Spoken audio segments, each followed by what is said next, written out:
오늘은 민법 1-17 연대채무 부진정 연대채무.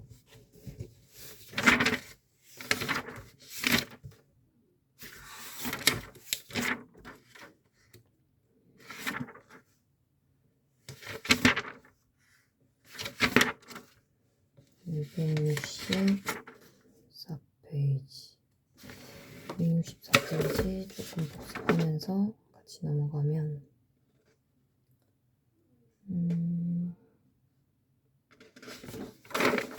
264면 중단 이유를 보면 이거는 1-16 때 했었던 건데 사례가 있다. 채권자 갑이 채무자 을에게 채권자 갑, 채무자 을, 수익자 병이 있는데 채무자가 그 수익자에게 사회행위로 엑스토지를 증여하게 돼. 그러면 갑이 병에게 취소 및 원상회복을 청구하여 모두 승소하고 다시 엑스토지 등기 명의가 을에게 회복이 되게 되는데 이때 엑스토지는 등기 명의만 회복이 되는 것이지 소유권 자체는 병의 소유지. 그러니까 넘겨준 그 땅의 소유를 넘겨준 병의 소유지 을에게 아직 소유권이 회복이 된 것이 아니다.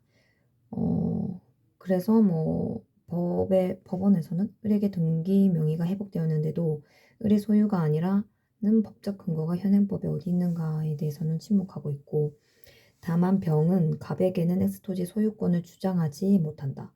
그러니까 병은 갑에게는 자기가 엑스토지에 소유권이 있다고는 주장을 하지 못해. 근데 갑이 아닌 그래서 갑과 병이 만났을 때는 증여계약의 취소 효력이 인정이 되거든. 근데 병이 갑에게는 엑스토지 내 소유이므로 너가 집행을 못한다라고 주장할 수 없게 된 것이고, 근데 갑 외에 다른 사람을 만나게 되면은 그 엑스토지가 내 소유라고 주장을 할 수 있어. 그렇기 때문에 갑이 엑스토지에 관해서 집행을 하고 남은 돈이 있다면 그 돈은 당연히 병에게는 지급되어야 한다. 남은 돈이 있다면. 그리고 병과 을이 만나면 결국 병의 돈으로 을의 채무를 갚은 것이기 때문에 따라서 병은 을에게 구상권이나 부당이득 반환 청구권을 행사할 수 있다.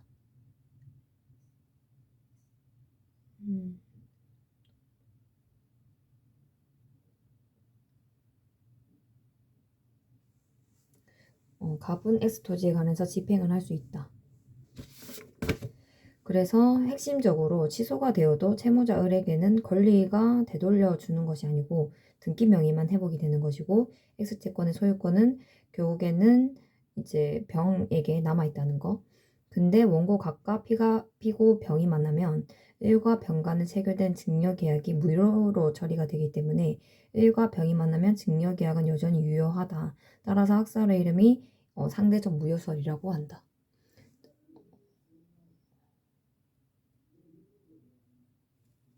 91번. 그래서 채권자 취소권을 상대적 무효설이라고 하더라고. 책을 보면은 사회행위의 취소는 취소 소송의 당사자인 채권자와 수익자 또는 전득자 간에 상대적으로 취소의 효력이 있는 것으로 당사자 이외의 제3자는 다른 특별한 사정이 없는 이상 취소로 그 법률 관계에 영향을 받지 않는다고 한다.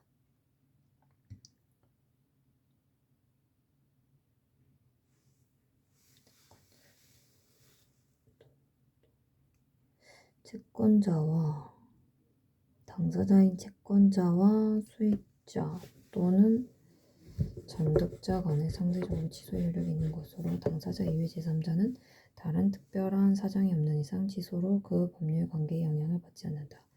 즉 무효로 취급되는 것은 채권자와 을과 병 사이에 상대적으로 취소의 효력이 있는 것이고, 당사자 이외의 다른 사람에게는 취소로 그 법률 관계에 영향을 받지 않는다.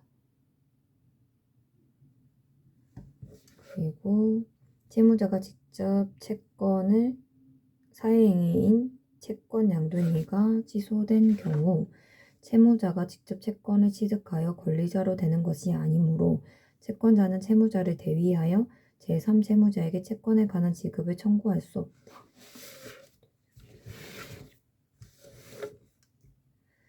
예를 들어서 채권자와 채무자 그리고 병 매수인이 있는데 우리 사회 행위로 X채권을 병에게 주었고 이를 이제 병이 매수를 했고 근데 갑이 이에 대해서 사회 행위로 채권자 취소권을 청구했고 결국에는 승소를 했어. 그런데 우리가 배우기를 채권자 취소권은 상대적 무효소이기 때문에 이 X채권은 결국엔 다시 이제 을의 소유로 돌아가는 게 아니라 그러니까 을은 소유권을 갑에게는 주장을 할 수가 없어. 그렇지만 을은 갑에게 소유권을 주장할 수 없고 또 X채권도 주장할 수 없어. 그래가지고 그 X채권을 또 A한테 줘버린 거지. 그런 경우에 갑이 또 뭐 대위해서 채무자 대위권을 행사할 수 있느냐 하는 것은 청구를 할 수 없다고 한다. 왜냐면 채무자가 직접 채권을 취득해서 권리자로 된 것은 아니기 때문에 채무자의 뭐 권리를 대신해서 제3채무자에게 채권에 관한 지급을 청구할 수 없다고 한다.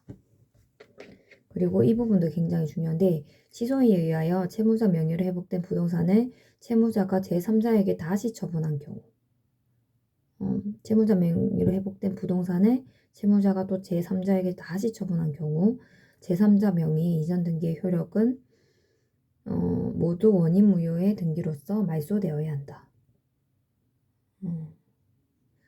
제3명의의 이전 등기에 대한 말소를 청구할 수 있는 자의 범위는 취소 채권자나 민법 제407조에 따라 사회행위 취소와 원상회복의 효력을 받는 채권자 그리고 등기의 말소를 채무자의 책임재산으로 체급되는 부동산에 대한 강제집행을 위해서 원인무효 등기의 명의인을 상대로 등기의 말소를 청구할 수 있다. 예를 들어서 을이 또 사회행위로서 자신의 X아파트를 병에게 이전 등기를 했어. 그래서 이 갑이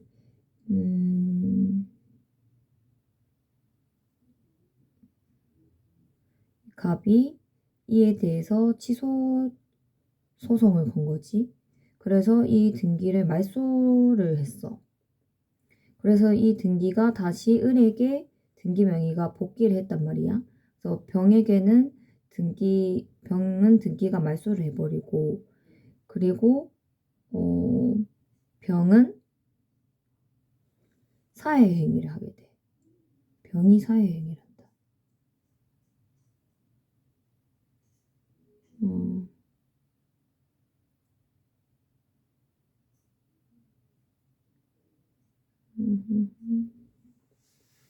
병의 그 등기가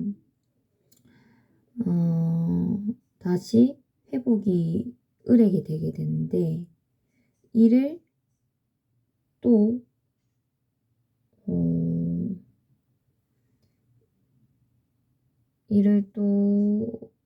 매매한다.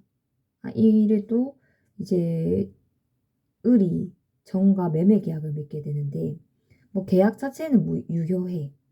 근데 뭐 이 계약을 처분하는 행위. 그러니까 채무자 을이 지금 소유권이 없단 말이야. 그러니까 등기만 사실 회복이 된 거지. X 아파트 자체의 소유권, 그러니까 처분하는 행위를 할 수 있는 그런 소유권이 집행할 수 있는 그 소유권은 을한테 지금 없는 상태이기 때문에 무권리자인 상태인데 무권리자가 하는 처분 행위는 사실상 이 물권 행위는 무효가 돼. 우리가 매매 계약이 소유권 이전 등기가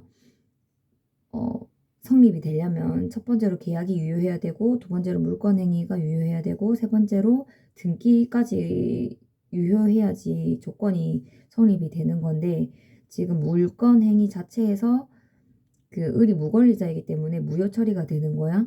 그러면 이 등기는 결국에 정한테 준 이 매매 계약의 등기는 무효 등기가 되는 거고, 이에 대해서 말소 청구는 뭐 갑 말고도 다른 채권자까지도 말소 청구를 할 수 있다. 그래서 다시 한 번 더 책을 읽어보면은 채무자로부터 제3자에게 맞춰진 소유권 이전 등기나 이에 기초하여 숫자로 맞춰진 소유권 이전 등기 등은 모두 원인 무효의 등기로서 말소가 되어야 되고, 소채권자나 민법 제400제조에 따라 사회행위 취소와 원상 회복의 효력을 받는 채권자 A는 채무자의 책임 재산으로 취급되는 부동산에 대한 강제 집행을 위해서 원인 무효 등기의 명의인을 상대로 등기의 말소를 청구할 수 있다고 한다.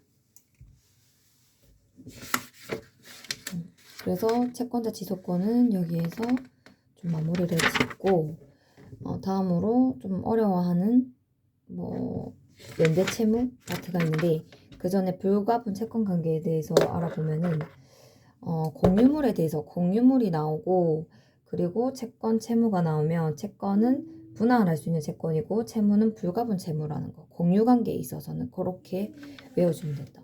그래서 책을 보면은 여러 사람이 공동으로 법률상 원인 없이 타인의 재산을 사용한 경우에 부당이득 반환 채무는 특별한 사정이 없는 불가부적 이득의 반환으로서 불가분 채무에 해당한다고 한다. 그래서 기업본 보면은 예를 들어서 이것도 사실 뭐 암기하면 좋은 건지, 공유 관계에 있는 경우에는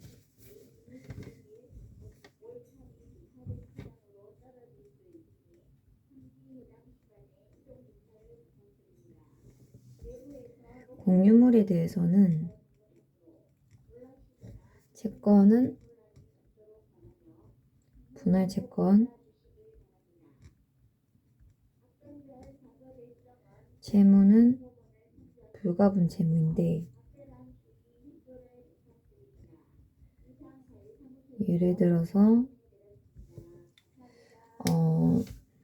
이 X 토지 위에 갑과 을이 무단으로 신축을 했어.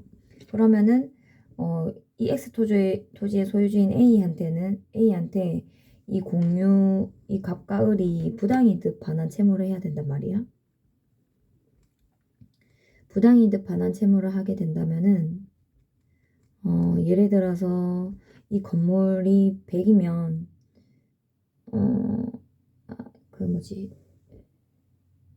어쨌든 뭐 채무가 100이 생겼어. 100이 생기면은 이 A는 갑과 을에게 전부 100과 100을 청구할 수 있단 말이야. 근데 갑과 을은 이에 대한 채무에 대해서 반반씩 공유를 했으니까 반반씩 채무가 있는데, 그러면 이 두 사람은 A한테 100과 100을 갚아야 되냐? 아니다. 그냥 그 100 내에서만 둘 다 그 갚으면 되기 때문에 뭐 50 갚으면 되고, 뭐 을이 100을 먼저 갚아버렸으면은 뭐 갑은 사실상 A한테 100을 갚을 필요는 없는 거지. A가 100씩 갑을에게 청구해도 총 100 해서 200 갚을 필요 없고, 100 내에서만 갚으면 돼. 그래서 어찌 보면 이제 채무 자체는 불가분 채무인 거지. 그러니까 채무를 가분하지 않고 그냥 100, 100 이렇게 나눠져 버린 거야. 근데 만약에 이게 채권이다. 예를 들어서 갑과 을이 있는데, 갑과 을의 X토지에 A가 무단으로 누가 이제 신축을 한 거야. 그래서 이 A 건물 자체, 그래서 이 경우에는 채권이 발생하는 거잖아. A가 무단으로 신축한 거니까. 이 경우에는 그래서 분할 채권이 발생하게 되고, 예를 들어서 뭐 A에게 채권이 100이 있다 치면은 각각 을은 서로 50, 50씩 청구할 수 있다.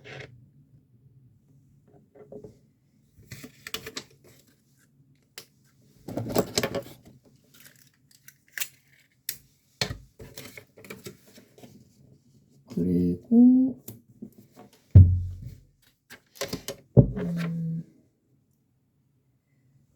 연대 채무로 넘어가면 수인의 채무자가 채무 전부를 각자 이행, 즉 변제할 의무가 있고 채무자 1인의 이행으로 다른 채무자도 그 의무를 면하게 되는 데에는 그 채무는 연대 채무로 한다고 한다. 연대 채무의 내용이 다음과 같고 연대 채무의 성질은 독립적인데 각 채무자의 채무는 독립되어 있으므로 어느 연대 채무자에 대한 법률 행위의 무효나 취소의 원인은 다른 연대 채무자의 채무에 영향을 미치지 아니한다.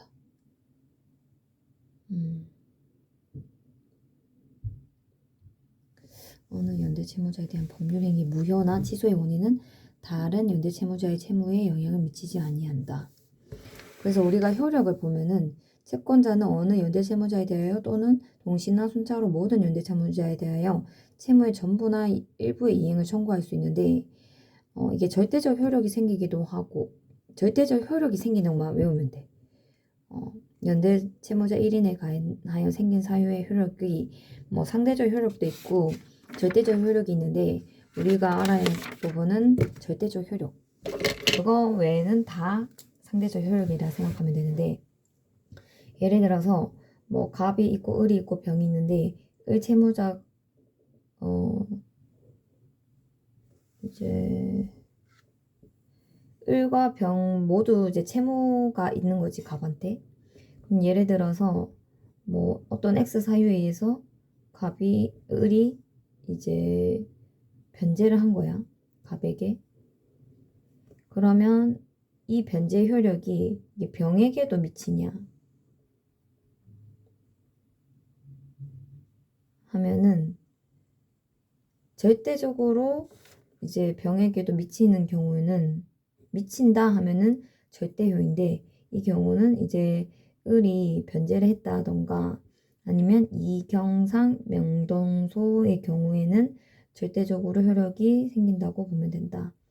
이경상 명동소는 이행, 경계, 상계, 면제, 혼동, 소멸시효라고 보면 된다. 나머지는 상대효이다. 나머지는 상대효. 그래서 268쪽의 상단에 보면은 만약에 A가 연대 채무를 지는 A와 B가 있는데 A가 먼저 갑에게 1,000만 원을 지급을 했어. 1,000만 원 채권에 대해서. 그러면 내부 부담 부분은 A와 B가 반반을 짓는 거기 때문에 500, 500이 발생하고 구상권을 행사할 수 있지. 500 A가 먼저 갚았으니까. 변제의 경우에는 일체형 절대효로 해서 명문의 규정이 없더라도 절대적인 효력이 인정이 되고 그리고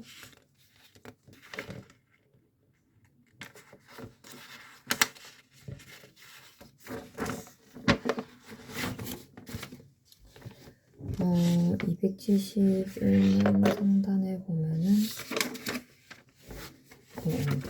여기다.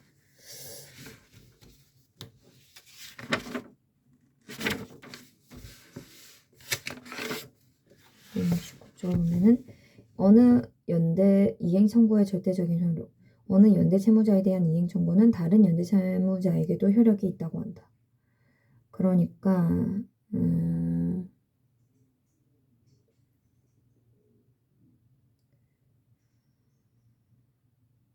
채권자가 연대 채무자 1인의 소유 부동산에 대해서 경매 신청을 했어. 이는 채권으로서 효력을 가지게 되지. 그러니까 경매 신청을 하게 되면은 이행의 청구를 한 게 된 거거든. 이행의 청구를 한 게 됨으로써 그 소멸시효의 효력이 중단이 된다고 생각하면 돼. 경매 신청을 하게 되는 경우에는. 그래서 이 소멸시효의 중단은 이게 갑이 A한테만 해도 재판상으로 이행 청구를 하면 뭐 B나 그 A뿐만 아니라 B나 C 연대 채무자에게도 이 소멸시효 중단의 효력이 발생하느냐 하면은 재판상으로 이행 청구를 한 것이기 때문에 이 채고 자체가 이행의 청구를 한 것을 말하는데 이행하라고 청구를 하는 거지 재판상으로. 이 경우에는 A뿐만 아니라 B와 C에게도 효력이 발생한다. 절대적으로 효력이 발생하기 때문에 소멸시효가 A, B, C 전부 중단이 되는 것이고 갑이 만약에 A한테 재판상의 이행 청구가 아니라 압류를 한 경우에는 이것은 상대효에 속하는 것이기 때문에 A에게만 소멸시효 중단이 발생하는 것이고 B나 C에게는 중단의 효가 발생하지 않게 된다. 그래서 채권자가 6월 내에 다른 연대 채무자를 상대로 재판상 청구를 하였다면 그 다른 연대 채무자에 대한 채권의 소멸시효가 중단되지만 이로 인하여 중단된 시효는 위 경매 절차가 종료된 때가 아니라 그리고 재판이 확정된 때로부터 새로 시작하게 된다. 소멸시효가 중단이 되고 다시 시효가 시작되는 거는 경매 절차가 종료된 때가 아니라 재판이 확정된 때라는 거. 179쪽 같이 복습하면 되고 그리고 마지막으로 경계는 그냥 뭐 절대적으로 효력이 있다 외우면 되는 부분이고 상계 부분은 굉장히 중요한 파트인데 조문 숫자를 외우라고 하셨거든. 제418조 상계 절대적 효력은 일단 어느 연대 채무자 A가 B 채권자에 대하여 채권이 있는 경우에 그 채무자 A가 상계한 때에는 채권은 모든 연대 채무자의 이익을 위해서 소멸한다고 한다. 채권은 모든 연대 채무자의 이익을 위해서 소멸한다. 상계할 채권이 있는 연대 채무자 A가 상계하지 아니한 때에는 그 채무자의 부담 부분에 한해서 다른 연대 채무자가 상계할 수 있다고 하는데 예시를 보면은 A가 갑에게 A와 B가 전부 다 이제 갑에게 1,000만 원의 그 채무가 있어. 근데 이 A가 또 갑에게 1,000만 원 이제 받아야 될 돈이 있었던 거야. 그래서 자동 채권으로 이제 상계를 한 거지. 상계를 한 거야. 그러면은 둘 다 이제 1,000만 원이 채무가 없어지는 거지, A에게. 그래서 A가 채무를 다 갚아버렸으니까 스스로 상계를 한 거니까 구상권 500만 원을 이 상계는 또 B에게도 효력이 미쳐지는 거기 때문에 B가 갑에게 1,000만 원을 갚아야 할 이유가 없는 거야. 그래서 A는 자기가 이제 1,000만 원을 갚았으니까 500만 원 정도 이제 구상권을 행사할 수 있는 거지. 그렇지만 A가 만약에 자신의 그 갑에 대한 그 채권을 상계하지 않은 경우에는 B가 대신 상계를 할 수 있는데 그 채무의 그 채권 부담 부분 채권에 대한 전액을 자기가 상계하는 게 아니고 이건 부담 부분만 상계할 수 있어. 그래서 다른 연대 채무자가 상계할 수 있다고 한다. 500. 그래서 B는 500만 상계를 할 수 있고 대신 상계할 때는 500만 상계할 수 있고 전액은 할 수 없다. 오늘은 여기까지 하고 나머지는 내일.